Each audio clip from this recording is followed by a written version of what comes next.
Class 9th chapter 3 का हम लोग क्वेश्चन देखेंगे। जैलवेरिन संघ क्या है, ठीक है ना।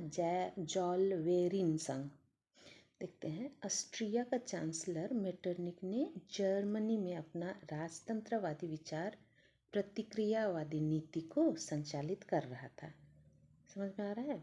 ऑस्ट्रिया का चांसलर मेटरनिक, ये तो पता है, जर्मनी में अपना राजतंत्रवादी विचारधारा को संचालित या लागू कर रहा था, लेकिन प्रशा की जनता राष्ट्रीय विचारकों यानी कि लोकतंत्र विचारकों का समर्थक थी। कहाँ की? प्रशा की।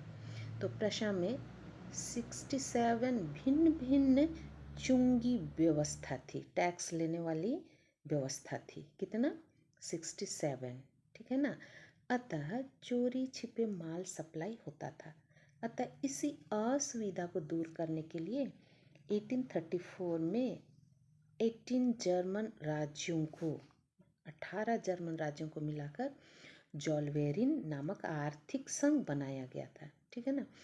प्रशा के अगुवाई में निश्चय किया गया कि संघ के सदस्य मीन्स वही जॉलवेरिन संघ के सदस्य राज्य के माल का स्वतंत्र व्यापार करेंगे, ठीक है ना। किसी के अंडर में नहीं। संघ के सदस्य जो हैं राज्य माल का स्वतंत्र रूप से व्यापार करेंगे। दूसरा था, एक दूसरे देश के माल पर चुंगी यानी कि टैक्स नहीं लेंगे।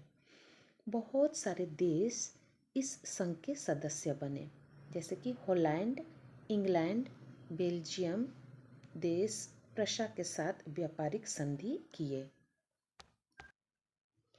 इस प्रकार जॉलवेरिन चुंगी संघ की स्थापना से ही भविष्य में प्रशा के नेतृत्व में जर्मनी की आर्थिक एकता और राजनीतिक एकीकरण का मार्ग तैयार हुआ, ठीक है।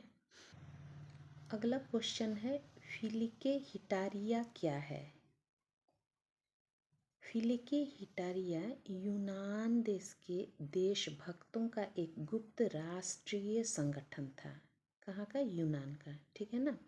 देशभक्तों का एक राष्ट्रीय संगठन था, जिसका निर्माण 1814 ईस्वी से 1821 ईस्वी के बीच ओडेसा में ओटोमन साम्राज्य के विरुद्ध यूनानियों द्वारा की गई थी। यूनान देश के लोगों के द्वारा, ठीक है ना। वे यूनान को मुक्त कराना चाहते थे। यह संस्था राष्ट्रवादी विचारधारा की थी। इसका मुख्य उद्देश्य था यूनान को, यहाँ याद रखने वाली बात है फिलिके हिटारिया का, यूनान को तुर्की यानी टर्की देश के प्रभाव से समाप्त करना था, ठीक है ना। और इस संस्था के संस्थापक एन एस्कोफस, ई एथेनोसियस और ई सेंथोस थे। किसका? फिलिके हिटारिया संगठन का संस्थापक, ठीक है ना। और इसका हेड क्वार्टर कहाँ था? इस्तंबुल। इस्तंबुल किसको कहते हैं? इस्तंबुल को का दूसरा नाम है कुस्तुनतुनिया, यानी कि उसी को बैजेंटिनियम या कॉन्स्टेंटिनोपुल भी कहा जाता है, ठीक है ना।